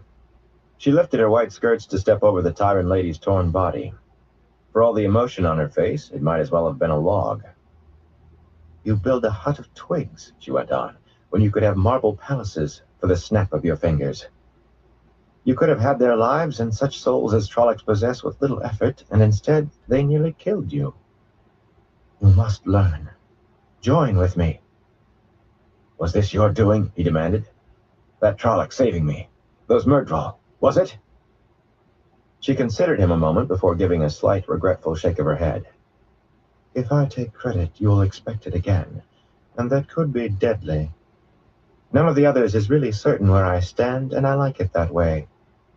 You can expect no open aid from me." "Expect your aid?" he growled. "You want me to turn to the shadow? You can't make me forget what you are with soft words." He channeled, and she slammed against a wall hanging, hard enough to make her grunt. He held her there, spread-eagled over a woven hunting scene, feet off the ground and snowy gown spread out and flattened. How had he blocked Egwene and Elaine? He had to remember. Suddenly he flew across the hallway to crash into the wall opposite Lanfear, pressed there like an insect by something that barely allowed him to breathe. Lanfear appeared to have no trouble breathing. "Whatever you can do, Lews Therin, I can do, and better." Pinned against the wall as she was, she seemed unperturbed. The din of fighting surged up somewhere nearby, then faded as the battle moved away. "You half-use the smallest fraction of what you are capable of, and walk away from what would allow you to crush all who come against you. Where is Kalendor, Lews Therin? Still up in your bedchamber like some useless ornament? Do you think yours is the only hand that can wield it, now that you have drawn it free? If Samael is here, he will take it and use it against you. Even Moghedien would take it to deny you its use. She could gain much by trading it to any male chosen." He struggled against whatever held him. Nothing moved but his head, flung from side to side. Kalendor in the hands of a male Forsaken. The thought drove him half mad with fear and frustration.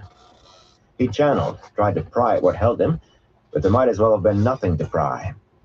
And then abruptly it was gone. He lurched away from the wall, still fighting, before he realized he was free. And from nothing he had done. He looked at Lanfear. She still hung there, as complacently as if taking the air on a stream side. She was trying to lull him, to gull him into softening toward her. He hesitated over the flows holding her. If he tied them off and left her, she might tear half the stone down trying to get free. If a passing Trolloc did not kill her, thinking she was one of the stone's folk. That should not have troubled him, not the death of a Forsaken. But the thought of leaving a woman, or anyone helpless for Trollocs, repelled him. A glance at her unruffled composure rid him of that thought. No one, nothing in the stone would harm her as long as she could channel. If he could find Moraine to block her. Once more Lanfear took the decision from him. The impact of severed flows jolted him, and she dropped lightly to the floor. He stared as she stepped away from the wall, calmly brushing her skirts. "You can't do that," he gasped foolishly, and she smiled. "I do not have to see a flow to unravel it, if I know what it is and where. You see, you have much to learn. I like you like this. You were always too stiff-necked and sure of yourself for comfort. It was always better when you were a bit uncertain of your footing. Are you forgetting Kalendor, then?" Still he hesitated. One of the Forsaken stood there, and there was absolutely nothing he could do. Turning, he ran for Kalendor. Her laughter seemed to follow him. This time he did not turn aside to fight Trollocs or Myrddraal, did not slow his wild climb through the stone unless they got in his way. Then his sword, carved of fire, sliced a way through for him. He saw Perrin and Fail, he with axe in hand, she guarding his back with her knives. The Trollocs seemed as reluctant to face Perrin's yellow-eyed stare as his axe blade. Rand left them behind without a second look. If one of the Forsaken took Kalendor, none of them would live to see the sunrise. Breathless, he scrambled through the columned anteroom, leaping the dead still lying there, defenders and Trollocs alike, in his haste to reach Kalendor. He flung open both doors. The sword that is not a sword sat on its gilded and gem-set stand, shining with the light of the setting sun, waiting for him. Now that he had it in sight, safe, he was almost loath to touch it. Once he had used Calendar as it was truly meant to be used. Only once. He knew what awaited him when he took it up again, used it to draw on the true swords far beyond what any human could hold unaided. Letting go the red gold blade seemed more than he could do. When it vanished, he almost called it back. Feet dragging, he skirted the corpse of the gray man and put his hand slowly on Calendor's hilt. It was cold, like crystal long in the dark, but it did not feel so smooth that it would slip in the hand. Something made him look up. A Fade stood in the doorway, hesitating, its pale-faced, eyeless gaze on Calendor. Rand pulled at Saidin, through Calendor. The sword that is not a sword blazed in his hands, as if he held noonday. The power filled him, hammering down like solid thunder. The taint rushed through him in a flood of blackness. Molten rock pulsed along his veins. The cold inside him could have frozen the sun. He had to use it or burst like a rotted melon. The Myrddraal turned to flee, and suddenly black clothes and armor crumpled to the floor, leaving oily motes floating in the air. He was not even aware he had channeled until it was done. He could not have said what he had done if his life had depended on it. But nothing could threaten his life while he held Calendor. The power throbbed in him like the heartbeat of the world. With Calendor in his hands, he could do anything. The power hammered at him, a hammer to crack mountains. A channeled thread whisked the Myrddraal's drifting remains out into the anteroom, and its clothes and armor too. A trickled flow incinerated both. He strode out to hunt those who had come hunting him. Some of them had come as far as the anteroom. Another Fade and a huddle of cowering Trollocs stood before the columns at the far side, staring at ash that sifted out of the air, the last fragments of the Myrddraal and all its garb. At the sight of Rand with Calendor flaring in his hands, the Trollocs howled like beasts. The Fade stood paralyzed with shock. Rand gave them no chance to run. Maintaining his deliberate pace toward them, he channeled, and flames roared from the bare black marble beneath the shadow spawn, so hot that he flung up a hand against it. By the time he reached them, the flames were gone. Nothing remained but dull circles in the marble. Back down into the stone he went, and every Trolloc, every Myrddraal he saw, died wreathed in fire. He burned them fighting Aiel or Tyrants, and killing servants trying to defend themselves with spears or swords snatched from the dead. He burned them as they ran, whether stalking more victims or fleeing him. He began to move faster, trotting, then running, past the wounded, often lying untended, past the dead. It was not enough. He could not move fast enough. While he killed Trollocs in handfuls, others still slew, if only to escape. Suddenly he stopped, surrounded by the dead in a wide hallway. He had to do something more. The power slid along his bones, pure essence of fire. Something more. The power froze his marrow. Something to kill them all of them at once. The taint of Saidin rolled over him, a mountain of rotting filth threatening to bury his soul. Raising Calendor, he drew on the source. Drew on it till it seemed he must scream screams of frozen flame. He had to kill them all. Just beneath the ceiling, right above his head, air slowly began to revolve, spinning faster, milling in streaks of red and black and silver. It roiled and collapsed inward, boiling harder, whining as it whirled and grew smaller still. Sweat rolled down Rand's face as he stared up at it. He had no idea what it was, only that racing flows he could not begin to count connected him to the mass. It had mass, a weight growing greater while the thing fell inward on itself. Calendor flared brighter and brighter, too brilliant to look at. He closed his eyes, and the light seemed to burn through his eyelids. The power raced through him, a raging torrent that threatened to carry all that was him into the spinning. He had to let go. He had to. He forced his eyes open, and it was like looking at all the thunderstorms in the world compressed to the size of a Trolloc's head. He had to. Had to. Had to. Now. The thought floated like crackling laughter on the rim of his awareness. He severed the flows rushing out of him, leaving the thing still whirling, whining like a drill on bone. Now! And the lightnings came, flashing out along the ceiling left and right like silver streams.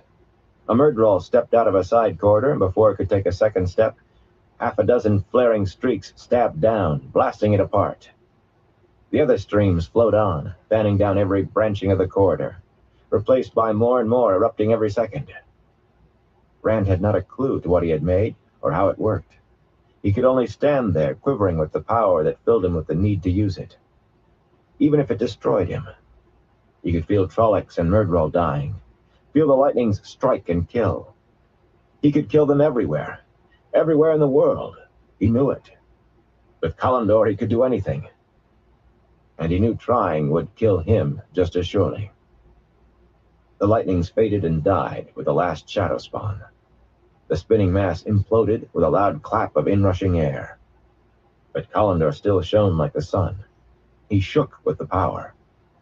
Moraine was there, a dozen paces away, staring at him. Her dress was neat, every fold of blue silk in place, but wisps of her hair were disarrayed. She looked tired and shocked. "How? What you have done, I would not have believed possible." Lan appeared, half trotting up the hall, sword in hand, face bloodied, coat torn. Without taking her eyes from Rand, Moraine flung out a hand, halting the warder short of her. Well short of Rand. As if he were too dangerous for even Lan to approach.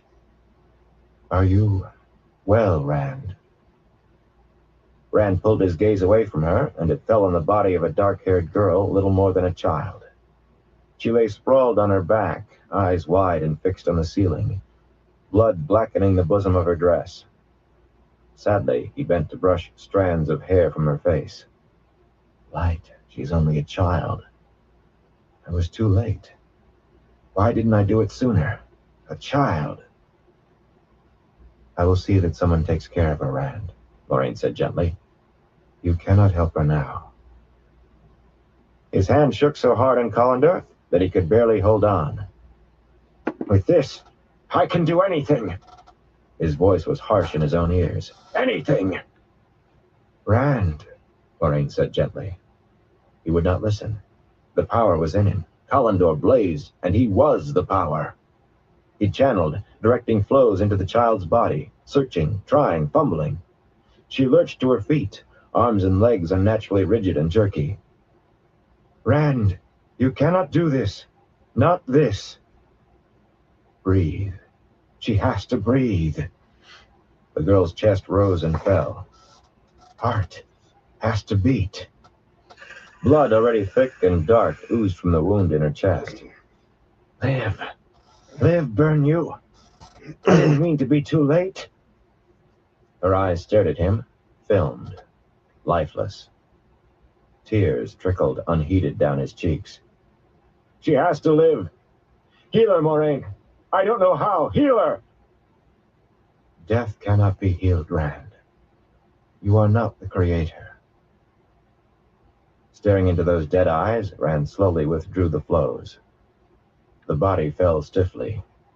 The body. He threw back his head and howled, as wild as any Trolloc. Braided fire sizzled into the walls and ceiling as he lashed out in frustration and pain. Sagging, he released Saidin, pushed it away. It was like pushing away a boulder, like pushing away life. Strength drained out of him with the power. The taint remained, though, a stain weighing him down with darkness. He had to ground Kalendor on the floor tiles and lean on it to stay on his feet. The others.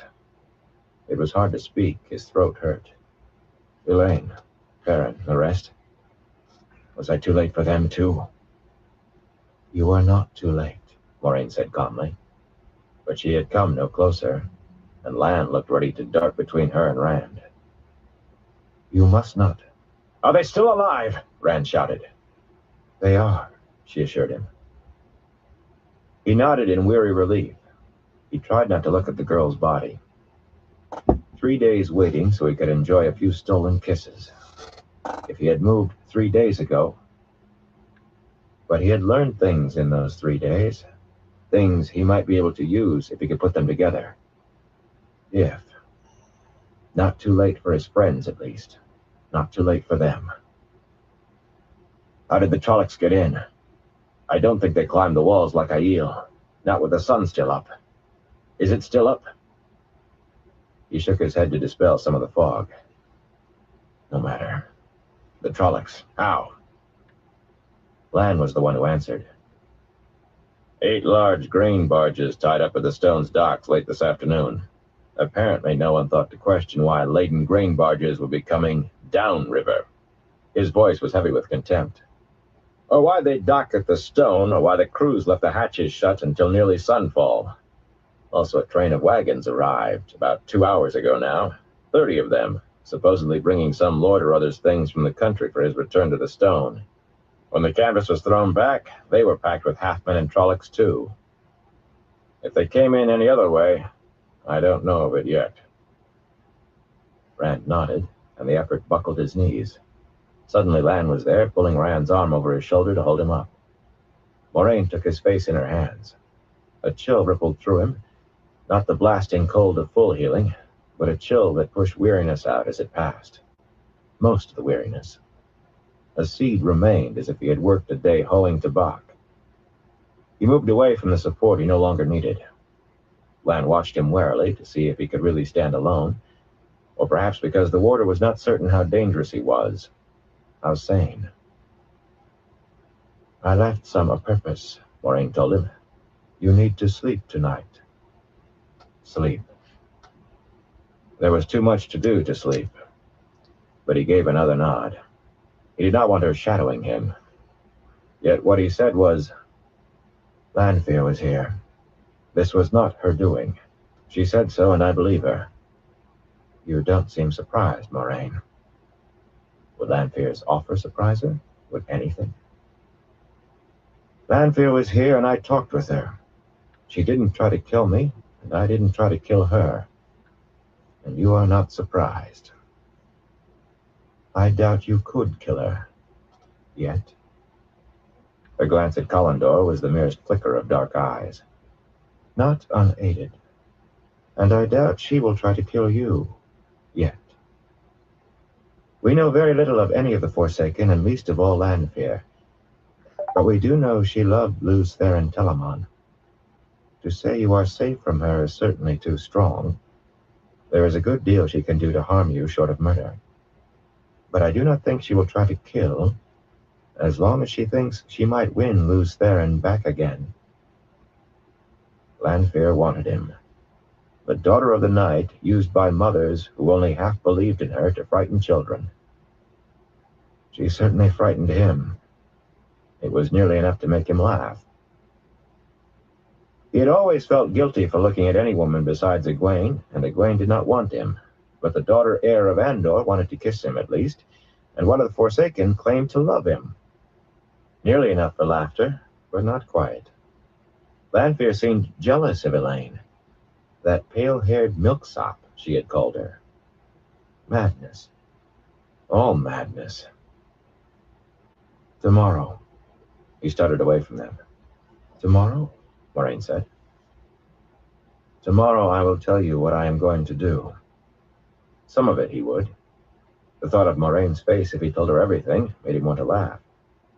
If he knew everything himself yet. Lanfear had given him almost the last piece without knowing it. One more step tonight. The hand holding Collindor by his side trembled. With that, he could do anything. I'm not mad yet. Not mad enough for that. Tomorrow. A good night to us all, the light willing. Tomorrow, he would begin to unleash another kind of lightning. Another lightning that might save him. Or kill him. He was not mad yet. Chapter 11. What Lies Hidden. Clad in her shift, Egwene drew a deep breath and left the stone ring lying beside an open book on her bedside table, all flecked and striped in brown and red and blue, It was slightly too large for a finger ring, and shaped wrong, flattened and twisted so that a fingertip run along the edge would circle both inside and out before coming back to where it had started. There was only one edge, impossible though that seemed. She was not leaving the ring there because she might fail without it, because she wanted to fail. She had to try without the ring sooner or later, or she could never do more than dabble her toes where she dreamed of swimming. It might as well be now. That was the reason. It was. The thick leather-bound book was A Journey to Tarabon, written by Urian Romovny from Kandor, 53 years ago, according to the date the author gave in the first line, but little of any consequence would have changed in Tanchico in that short a time. Besides, it was the only volume she had found with useful drawings. Most of the books only had portraits of kings, or fanciful renderings of battles by men who had not seen them. Darkness filled both windows, but the lamps gave more than adequate light. One tall beeswax candle burned in a gilded candlestick on the bedside table. She had gone to fetch that herself. This was no night to be sending a maid for a candle. Most of the servants were tending the wounded or weeping over loved ones, or being tended themselves. There had been too many for healing any but those who would have died without it. Elaine and Nynaeve waited with high-backed chairs pulled to either side of the wide bed, with its tall swallow-carved posts. They tried to hide their anxiety with differing degrees of success. Elaine managed a passably stately calm, and only spoiled it by frowning and chewing her underlip when she thought Egwene was not looking. Nynaeve was all brisk confidence, the sort that made you feel comforted when she tucked you into a sick bed. But Egwene recognized the set of her eyes. They said Nynaeve was afraid. Avienda sat cross-legged beside the door, her browns and grays standing out sharply against the deep blue of the carpet. This time the Aiel woman had her long-bladed knife at one side of her belt, a bristling quiver at the other, and 4 short spears across her knees. Her round hide buckler lay close at hand, atop a horn bow in a worked leather case with straps that could hold it on her back. After tonight, Egwene could not fault her for going armed. She still wanted to hold a lightning bolt ready to fling herself. Light! What was that Rand did? Burn him. He frightened me almost as badly as the Fades did. Maybe worse. It isn't fair he can do something like that and I can't even see the flows. She climbed onto the bed and took the leather-bound book on her knees, frowning at an engraved map of Tanchico. Little of any use was marked, really.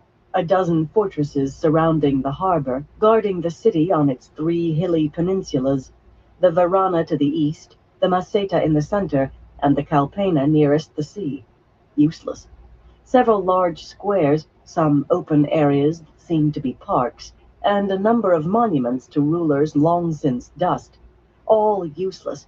A few palaces and things that seemed strange. The Great Circle, for instance, on the Calpena. On the map it was just a ring, but Master Romovny described it as a huge gathering place that could hold thousands to watch horse races or displays of fireworks by the illuminators. There was also a King's Circle on the Maceta, and larger than the Great Circle, and a Panarch's Circle on the Varana, just a little smaller. The chapter house of the Guild of Illuminators was marked as well. They were all useless. The text certainly had nothing of use. "Are you certain you want to try this without the ring?" Nynaeve asked quietly. "Certain," Egwene replied, as calmly as she could. Her stomach was leaping as badly as it had when she saw that first Trolloc tonight, holding that poor woman by the hair and slitting her throat like a rabbit's. The woman had screamed like a rabbit, too. Killing the Trolloc had done her no good. The woman was as dead as the Trolloc. Only her shrill scream would not go away. "If it doesn't work, I can always try again with the ring." She leaned over to mark the candle with a thumbnail. "Wake me when it burns down to there.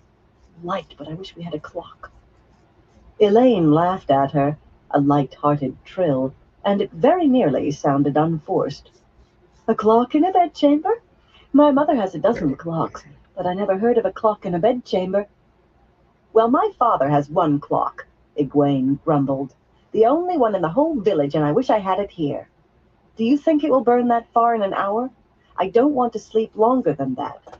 You must wake me as soon as the flame reaches that mark. As soon as. We will, Elaine said soothingly. I promise it. The stone ring, Avienda said suddenly. Since you are not using it, Egwene, could not someone, one of us, use it to go with you? No, Egwene muttered. Light, I wish they could all come with me. Thank you for the thought, though. Can only you use it, Egwene? The Aiel woman asked. Any of us might, Nynaeve replied. Even you, Avienda. A woman needn't be able to channel, only sleep with it touching her skin. A man might be able to, for all we know. But we do not know Tel'aran'rhiod Riyadh as well as Egwene, or the rules of it. Avienda nodded. I see. A woman can make mistakes where she does not know the ways, and her mistakes can kill others as well as herself. Exactly, Nynaeve said. The world of dreams is a dangerous place. That much we do know. But Egwene will be careful, Elaine added, speaking to Avienda, but obviously meaning it for Egwene's ears. She promised. She will look around carefully, and no more. Egwene concentrated on the map. Careful. If she had not guarded her twisted stone ring so jealously, she thought of it as hers. The whole of the tower might not agree, but they did not know she had it. If she had been willing to let Elaine or Nynaeve use it more than once or twice, they might know enough to come with her now.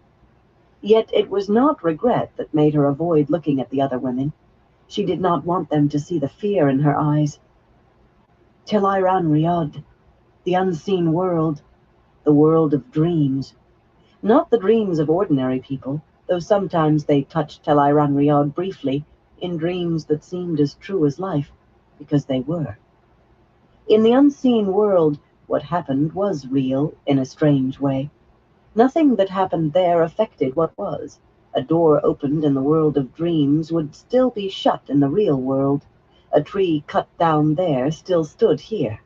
Yet a woman could be killed there, or stilled. Strange barely began to describe it. In the unseen world, the whole world lay open, and maybe other worlds too. Any place was attainable.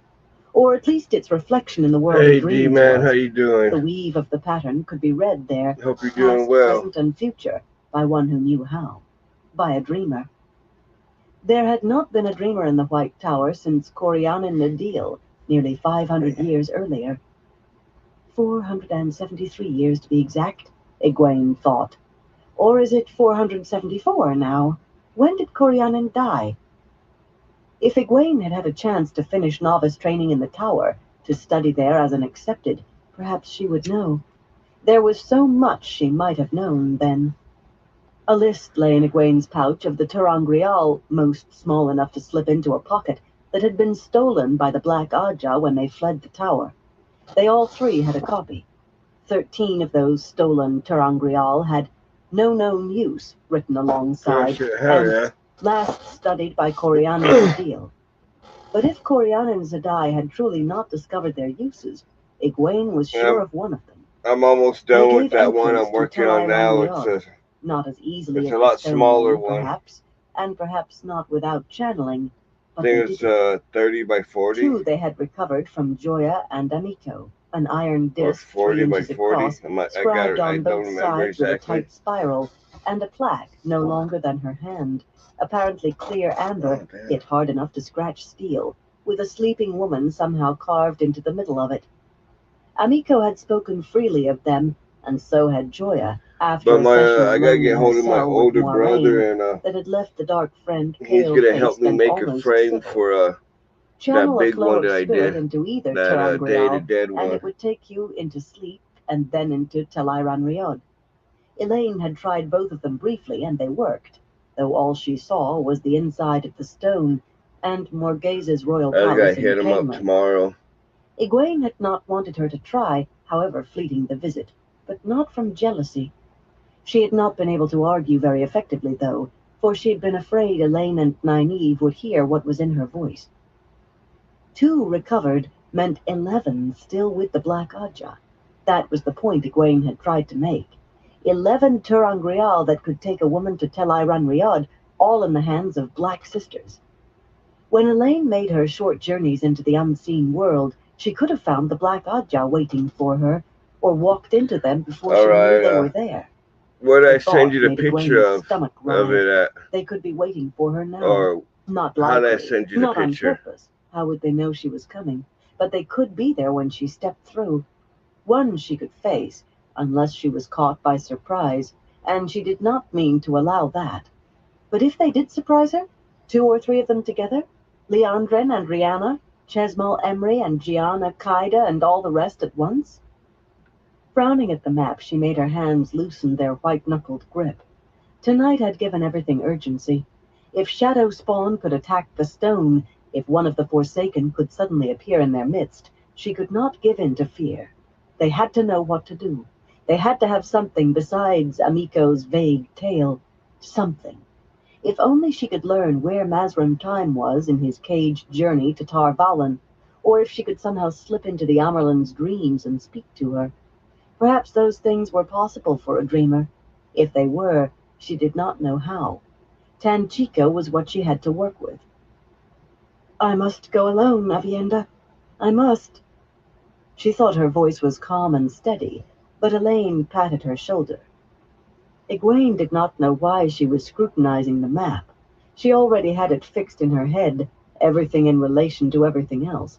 Whatever existed in this world existed in the world of dreams, and sometimes more besides, of course. She had her destination chosen. She thumbed through the book to the only engraving showing the inside of a building named on the map, the Panarch's Palace. It would do no good to find herself in a chamber if she had no idea where it was in the city. None of it might do any Can I good in any case. screenshot that so I She can put be able that out to of her send it to mind. you? She had to believe there was some chance. The engraving showed a large room with a high Because ceiling. it was A rope strung along 40 waist-high by posts 70. would keep anyone from going too close to the things displayed on stands and in open-fronted cabinets along the I'm walls. about to send you a Most of picture those to displays your were email. indistinct, but not what stood at the far end of the room. The artist had taken pains to show the massive skeletons standing there as if the rest of the creature had that moment disappeared. It had 4 thick-boned legs, but otherwise resembled no animal Egwene had ever seen. For one thing, it had to stand at least 2 spans high, well over twice her height. The rounded skull, set low on the shoulders like a bull's, looked big enough for a child to climb inside. I don't know if I And showed in you the pictures other one seemed that to I have did 4 too. eye sockets. The skeleton marked the room off from any other. There was no mistaking it for anything but itself, whatever it was. If Urian Ramavni had known, he had not named it in these pages. What is a Panarch anyway? She asked, laying the book aside. She had studied the picture a dozen times. All of these writers seem to think you know already. The Panarch of Tanchico is the equal of the king in authority, Elaine recited. She is responsible for collecting taxes, customs, and duties, he for spending them properly. She controls the civil watch and the courts, except for the High Court, which is the king's. The army is his, of course, except for the Panarch's legion. I didn't really want to know, Egwene sighed. It had only been something to say, another few moments to delay what she was going to do. The candle was burning down. She was wasting precious minutes. She knew how to step out of the dream when she wanted, how to wake herself, but time passed differently in the world of dreams, and it was easy to lose track. As soon as it reaches the mark, she said, and Elaine and Nynaeve murmured reassurances. Settling back on her feather pillows, at first she only stared at the ceiling, painted with blue sky and clouds and dancing swallows. She did not see them. Her dreams had been bad enough lately, most of them. Rand was in them, of course. Rand as tall as a mountain, walking through cities, crushing buildings beneath his feet, with screaming people like ants fleeing from him. Rand in chains, and it was he who was screaming. Rand building a wall with him on one side and her on the other, her and Elaine and others she could not make out. It has to be done, he was saying as he piled up stones. I'll not let you stop me now. These were not the only nightmares. She had dreamed of Aiel fighting each other, killing each other, even throwing away their weapons and running as if they had gone mad. Matt, wrestling with a Shanchan woman who tied an invisible leash to him. A wolf, she was sure was Perrin, though, fighting a man whose face kept changing. Galad wrapping himself in gold as though putting on his own shroud, and Gawain with his eyes full of pain and hatred. Another person. They were the sharp ones, the ones she knew meant something. They were hideous, and she did not know what any of them meant. How could she presume to think she could find any meanings or clues in Tel Riyadh? But there was no other choice. No other choice but ignorance, and she could not choose that. Despite her anxiety, going to sleep was no problem. She was exhausted. It was just a matter of closing her eyes and taking deep, regular breaths. She fixed in her thoughts the room in the Panarch's palace and the huge skeleton. Deep, regular breaths. She could remember how using the stone ring felt. The step into Tel Riyadh. Deep, regular breaths. Egwene stepped back with a gasp, one hand to her throat. This close, the skeleton seemed even larger than she had thought, the bones bleached dull and dry. She stood right in front of it, inside the rope. A white rope, as thick as her wrist and apparently silk. She had no doubt this was Tel Riyadh. The detail was as fine as reality, even for things half seen from the corner of her eye. That she could even be aware of the differences between this and an ordinary dream told her where she was. Besides, it felt right. She opened herself to Saidar. A nick on the finger in the world of dreams would still be there on waking. There would be no waking from a killing stroke with the power, or even from a sword or a club. She did not intend to be vulnerable for an instant. Instead of her shift, she wore something very much like Avienda Zail garb, but in red brocaded silk. Even her soft boots, laced to the knee, were supple red leather, suitable for gloves with gold stitching and laces. She laughed softly to herself. Clothes in Tel Riyadh were what you wanted them to be. Apparently part of her mind wanted to be ready to move quickly, while another part wanted to be ready for a ball. It would not do. The red faded to grays and browns. The coat and breeches and boots became exact copies of the maiden's. No better, really. Not in a city. Abruptly, she was in a copy of the dresses Fail always wore. Dark, with narrow divided skirts, long sleeves, and a high, snug bodice. Foolish to worry about it. No one is going to see me except in their dreams, and few ordinary dreams reach here. It would make no difference if I were naked. For a moment she was naked, her face colored with embarrassment. There was no one there to see her, bare as in her bath, before she hastily brought the dark dress back.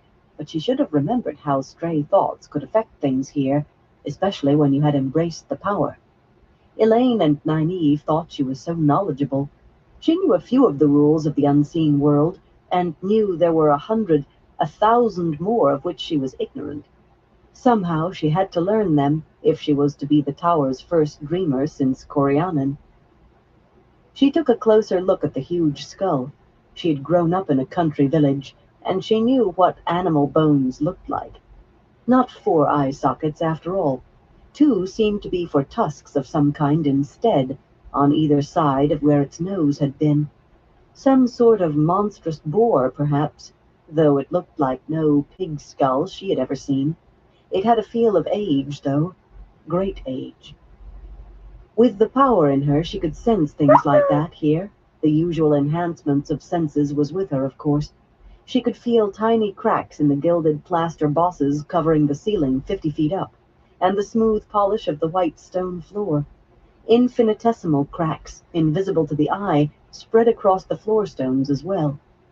The chamber was huge, perhaps 200 paces long and nearly half as wide, with rows of thin white columns, and that white rope running all the way around, except where there were doorways with double-pointed arches. More ropes encircled polished stands and cabinets holding other exhibits out in the floor. Up under the ceiling, an elaborate pattern of tiny carvings pierced the walls, letting in plenty of light. Apparently she had dreamed herself into a Tanchico where it was day.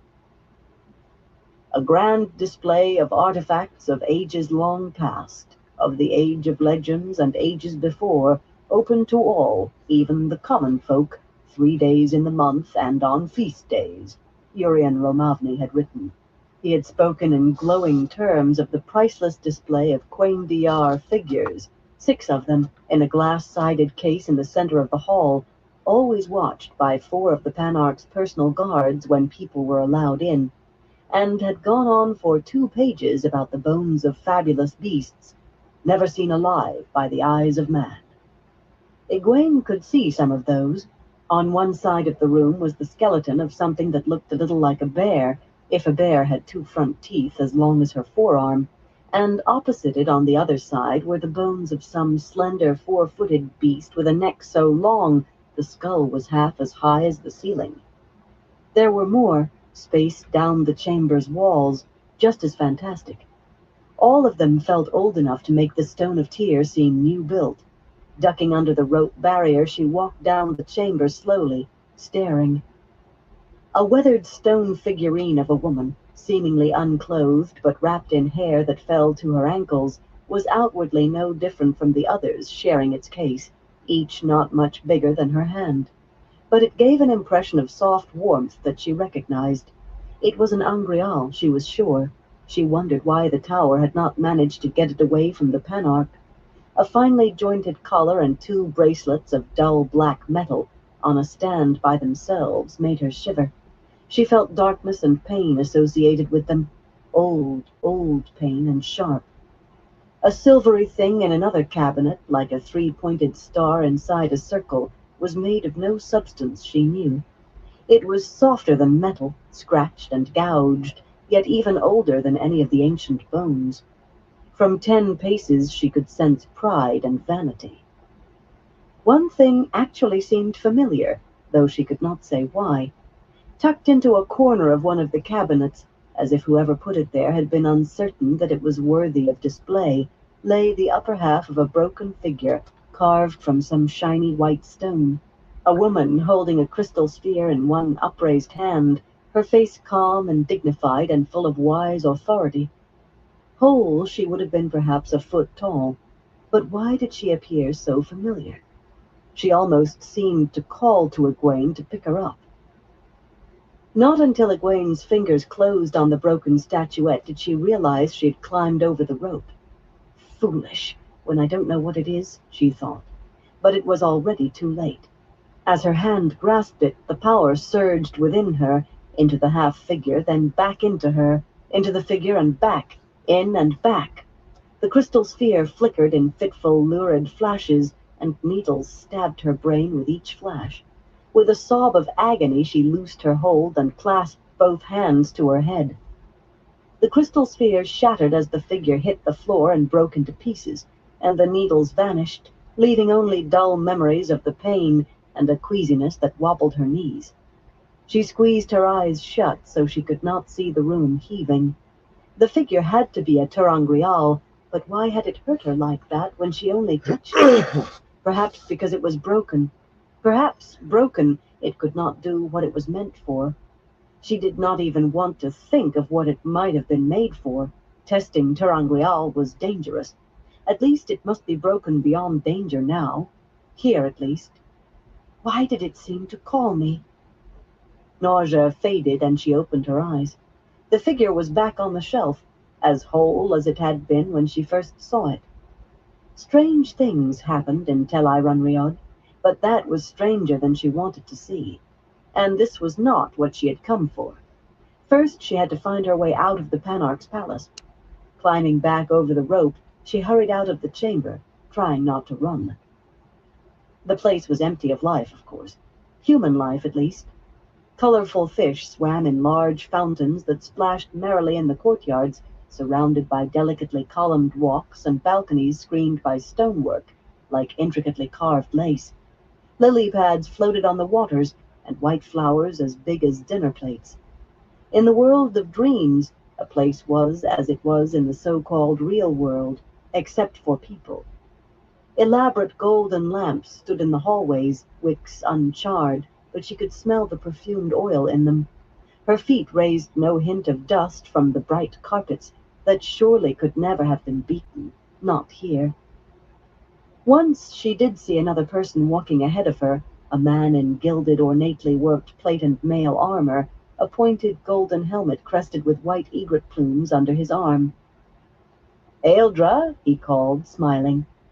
"Aeldra, come look at me. I am named the Lord Captain of the Panarch's Legion. Aeldra." He walked on another pace, still calling, and suddenly was not there. Not a dreamer. Not even someone using a ter'angreal like her stone ring, or a Miko's iron disc. Only a man whose dream had touched a place he was not aware of, with dangers he did not know. People who died unexpectedly in their sleep had often dreamed their way into Tel Riyadh, and in truth had died there. He was well out of it, back into an ordinary dream. The candle was burning down beside that bed back in Tyr. Her time in Tel Riyadh was burning away. Hastening her steps, she came to tall carved doors leading outside, to wide white stairs and a huge empty square. Tanchico spread out in every direction across steep hills, white buildings upon white buildings shining in the sun, hundreds of thin towers and almost as many pointed domes, some gilded. The Panarch's Circle, a tall round wall of white stone, stood in plain sight not half a mile away, and a little lower than the palace. The Panarch's palace rose atop one.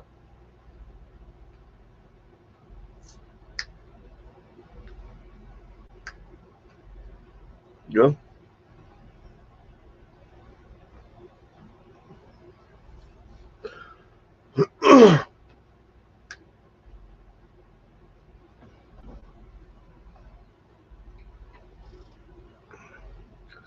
All right, everyone. I'm gonna call into this live for tonight. I want to thank everyone for stopping by, and everyone who continues to stop by. I definitely appreciate all y'all's support. Until next time, everyone. Y'all stay safe out there.